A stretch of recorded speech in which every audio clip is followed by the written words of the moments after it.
quelles sont les imperfections, les failles que vous, personnellement, avez détectées dans cette constitution pour nous demander aujourd'hui de la changer? Oui, je disais qu'il y a beaucoup d'éléments qui ne sont pas comme des imperfections comme telles, mais qui sont de freins par rapport au développement de la République.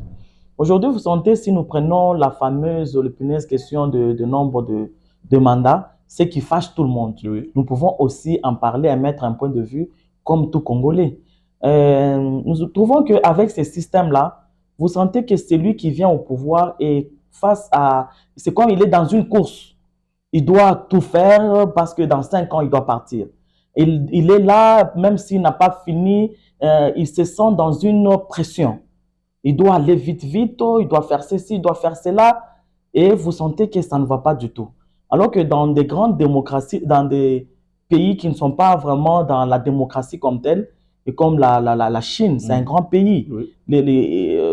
C'est la social-démocratie, c'est le socialisme un peu modéré. Vous sentez qu'il n'y a pas cette histoire-là de nombre de mandats et ce n'est pas tout le monde qui doit accéder au pouvoir. Et vous sentez que le président de la République ou bien son camp, et c'est comme là, on ne veut pas prendre la Chine comme modèle parce que c'est un peu archaïque. On ne peut pas rentrer à ce qu'on a déjà dépassé. On doit aller de l'avant. Alors, vous sentez que la Chine se développe parce qu'ils n'ont pas cette précipitation-là d'aller vite, vite, finir le mandat. Ils doivent arrêter des histoires comme ça. Et ça leur donne droit, le temps de se développer, de travailler. Le président a les mains libres de travailler tout le temps. Par exemple, MCU a relevé aussi un élément par rapport au poste de Premier ministre. Le président doit être le seul répondant, le seul responsable de son mandat et à la fin, il doit répondre. Mais il gère avec le Premier ministre. Alors, le MCU avait proposé qu'on puisse avoir le système de vice-ministre.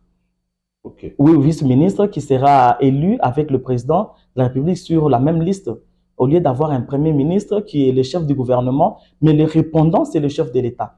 C'est par exemple quelques points que nous pouvons relever. Il y a aussi certaines institutions qui sont budgétivores, qui ne servent presque à rien et qui rendent l'administration lourde. Vous voyez? Alors, nous avons épinglé beaucoup de points dans notre document que nous avons déposé au niveau de l'Union sacrée. Oui, parce que si même aujourd'hui on parle du changement de la Constitution, on ne va pas changer tous les articles, tous les points de la Constitution. Il y a des points qui sont chauds, des points qui sont saillants, les points donc on a parlé que ça entrave le développement de la République qui peuvent être touchés, mais il y a d'autres points qui peuvent être aussi laissés, qui ne dérangent pas du tout, qui ne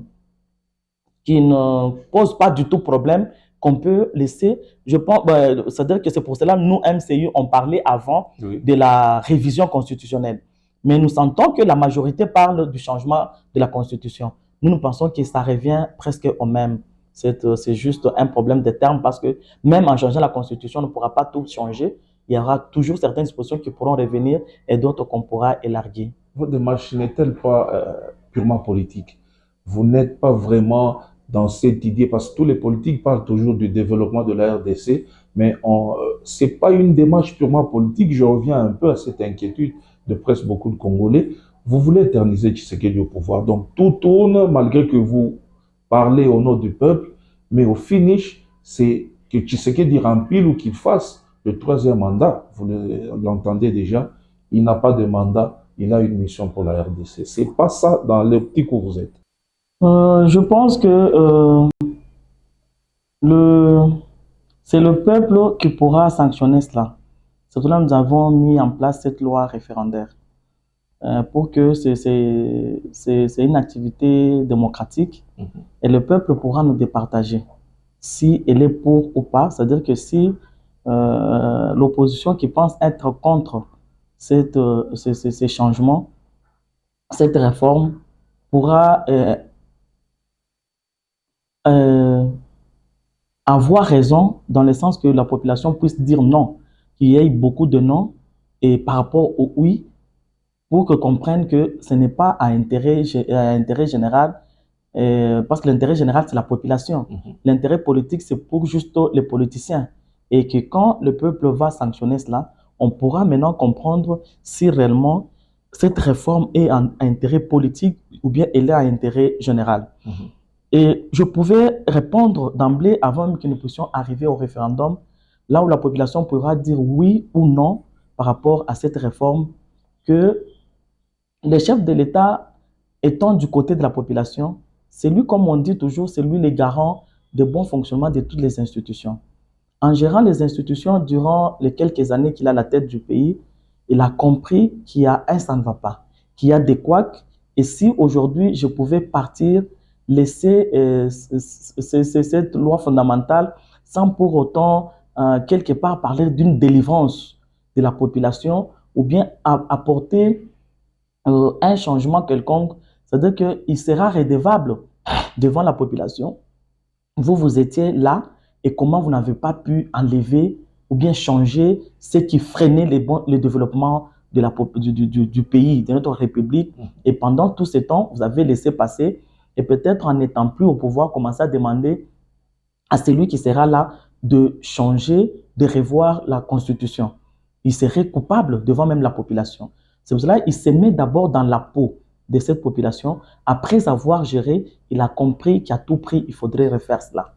Et c'est important pour la population. Vous venez de parler de la loi référendaire. Eh bien, la population va vous départager par le oui ou le non. Mais cette loi a été votée sans l'opposition, parce que cette population a envoyé quand même certains représentants aussi de l'opposition. Vous avez fait passer, c'est comme si c'était la voie unique et rien que vous de l'Union sacrée, et la loi référendaire est passée. Nous sommes dans un jeu politique et démocratique plutôt. C'est-à-dire que l'opposition représente quel pourcentage? C'est-à-dire que pour aujourd'hui, les jeux démocratiques exigent assez qu'il y ait la majorité. Quand la majorité est remportée par la majorité, c'est-à-dire que ceux qui sont au pouvoir, ils sont plus nombreux que ceux de l'opposition au sein du Parlement, là où il y a les élus du peuple. Parce que pour voter la loi référendaire, ce n'est pas le référendum en soi. C'est d'abord voter d'abord les cadres qui pourra mettre en place ce référendum. Ça ne peut pas être voté par toute la population, par tout le peuple congolais. Il y a les élus du peuple qui sont là, qui représentent la population congolaise, qui doivent voter ça à notre place. Alors, sur les 500 députés qu'il y a, si par exemple ceux de la majorité n'arrivent même pas à 30% et n'arrivent même pas à 20%, ils sont moins que le 50% pour peser à ce que la loi ne puisse pas passer. Malgré le boycott, c'est-à-dire que le boycott est sans objet, ça n'a donné aucun impact, ça n'a pas eu à influencer à ce que la loi ne puisse pas passer. Mais quand même pour l'image, ils pouvaient peut-être être là, ils votent également, ils échouent en étant à l'hémicycle, mais ils ont boycotté la plénière et vous avez fait en quelque sorte, on dirait un forcing, et la loi est passée. Ça ne vous gêne pas quand même dans un pays qui se veut démocratique? Ce n'est pas pour la première fois que cela arrive en République démocratique du Congo. Vous référez à Kabila? Non, nous pouvons, parce que l'histoire est là pour, comme toujours comme référence. Vous vous rappelez à l'époque où l'UDPS ne pouvait pas être majoritaire, bien qu'elle était à l'opposition, et c'est que le pouvoir en place pouvait voter, ça devrait passer parce que c'est la majorité, l'UDPS devenait minoritaire. Alors, ce n'est pas aujourd'hui qu'on pourra changer ces jeux démocratiques-là, c'est-à-dire que la démocratie exige que pour qu'une loi puisse passer, elle doit être votée à majorité. On n'a pas dit que la loi, pour qu'elle puisse passer au niveau de l'Assemblée, il faudrait que seulement, nécessairement, que les députés de l'opposition soient là. Et ils ont boycotté parce que vous savez très bien, ce sont les gens qui sont dans les camps de ceux qui sont contre la République. Parce que moi, je me dis toujours, l'opposition, sous d'autres cieux, ne veut pas dire tout refuser en bloc. L'opposition ne veut pas dire être contre même ce que le chef de l'État en place